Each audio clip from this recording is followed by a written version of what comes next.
го вклучувам колегата Лука Андреев од Слободен печат, кој ги следи настаните во судството.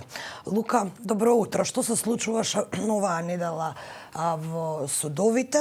Последно, ако не се лажам, она што е најактуелно е случајот Друмарина, во кој е обвинета Силвана Бонева за злоупотреба на патните трошоци. Добро утро, Атовска. Поздрав до тебе и до сите гледачи и слушатели на утрински брифинг. Интересни рочишта се одвива оваа недела, но повеќето од нив, иако за интересни случаи требаше да бидат рочиштата, сепак некако навикнати сме во судството на оние одложување на рочиштата. Овој период требаше да има зачестени датуми за предметите кои беа покренати од СЈ. Го чекавме случајот Трезор. Таму е прво обвинет, исто така Сашо Мијалков доаѓа до завршница на 22 март се закажани завршните зборови на обвинителството. Потоа овој месец исто така го имаме и повеќе рочишта закажани за Титаник на 17 март наредното. Требаше овој период по интензивни рочишта да се одржуваат и за овој предмет кој се однесува на изборните манипулации, но и тука влијаеше коронавирусот. Во изолација заврши студијата Огнен Ставрев. Ти веќе ја спомена Друмарина, но Друмарина е предмет кој е се уште во доказна постапка.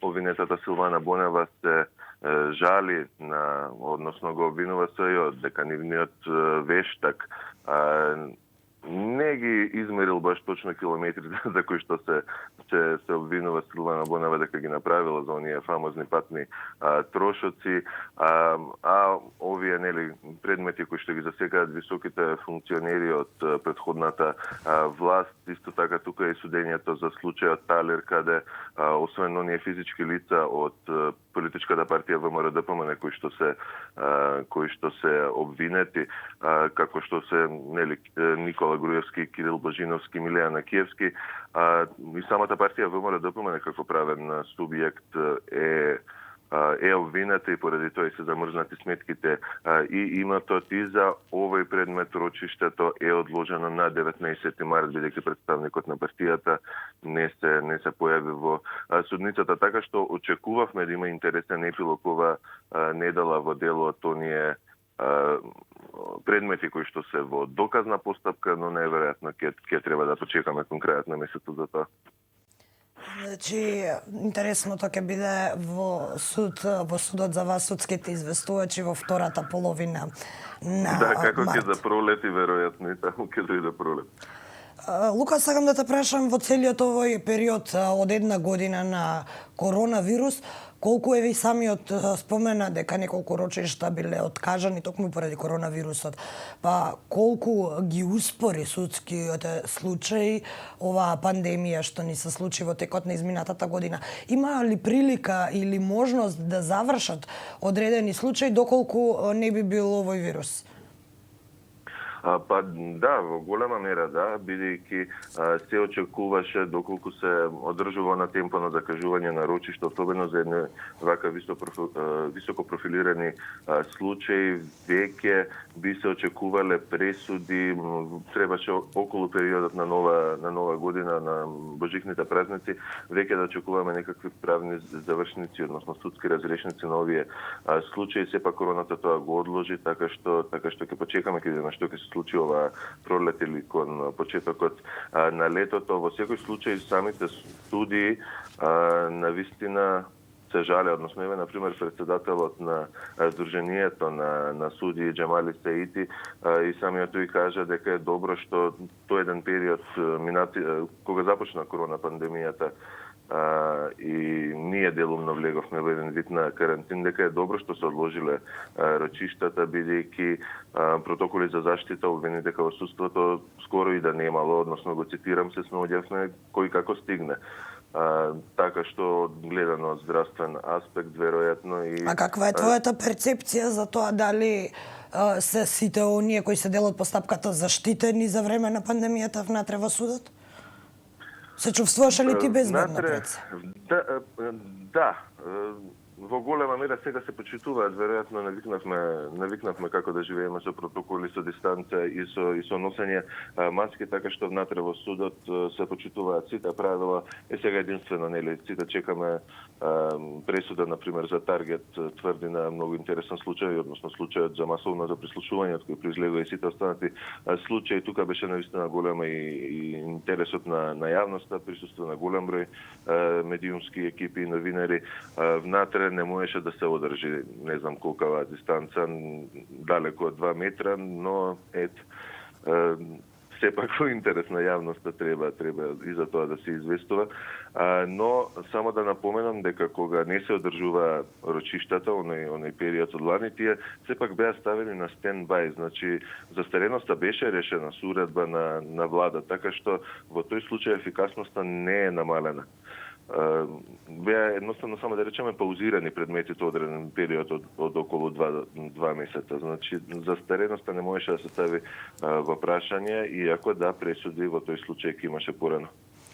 Така еве сега во последно време токму за застареноста слушаме од вас судските известувачи. Лука, бидејќи секој ден го следиш овој сектор заедно со уште една група судски известувачи, би сакала да те прашам дали е променета атмосферата по пресудата, поточно по осудата на некогашниот најмоќен човек во државата, поранешниот директор на УБК Сашо Мјалков?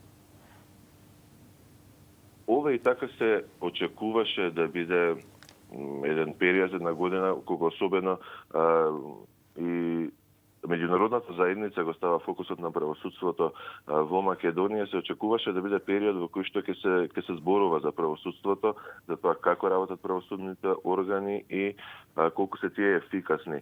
Тоа што за Дрешетки заврши првиот човек на тогашната УБК, еден од најмокните личности во претходното владење, тоа само еве да кажем представуваше само еден дополнителен стимул за темите кои што го кочат правосудниот систем и доаѓањето до правда во земјава да се искачат на приматот, односно да бидат во фокусот на јавноста.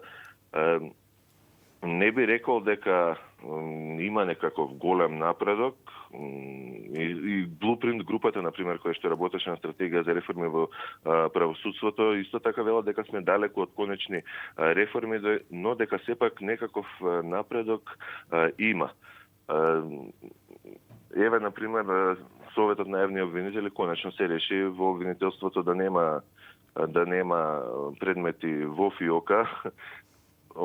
Исто така имаме и прочистувања во судството и во обвинителството. На обвинителите ќе им се владат им ги вети оние истражни центри кои долго време се најавуваат, така што веќе обвинителите ќе имаат се помалку алиби да кажат дека се пренатрупани, претоварени со предмети, па ето така некој предмет и морало да заврши во ФИОКа, бидејќи нема кој да го сработи. Очекуваме, например, наредната недела и обвинителството за организиран криминал предводено од Вилма Русковска со најмалку 4 нови обвинители да се засили. Тоа се најверојатно лица кои биле во претходното, сега веќе згаснато СЈ.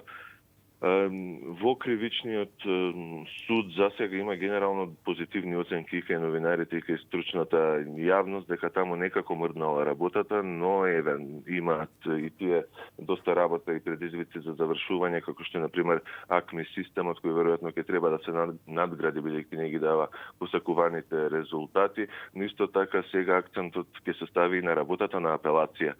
Еве, например, Сашо Мјалков заврши 60 дена во ефективен затворски притвор и се очекува во тој период апелација да биде ажурна и да одлучи по жалбите, односно да видиме дали оваа пресуда за Таргет тврдина ќе биде и правосилна.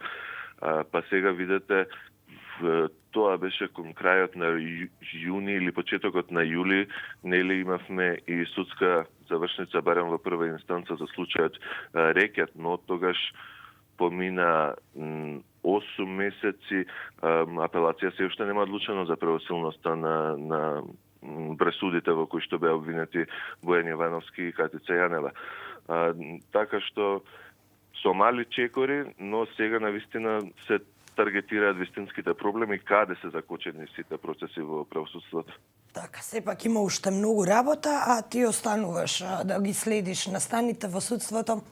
Секако ќе те вклучиме во некоја од наредните изданија на утрински брифинг. Ти благодарам за ова вклучување. Благодарам, Матовско, убав ден. Убав ден. Тоа беше мојот колега Лука Андреев од Слободен печат, судски известувач за настаните што е она што месецов се случува во кривичниот суд пред се.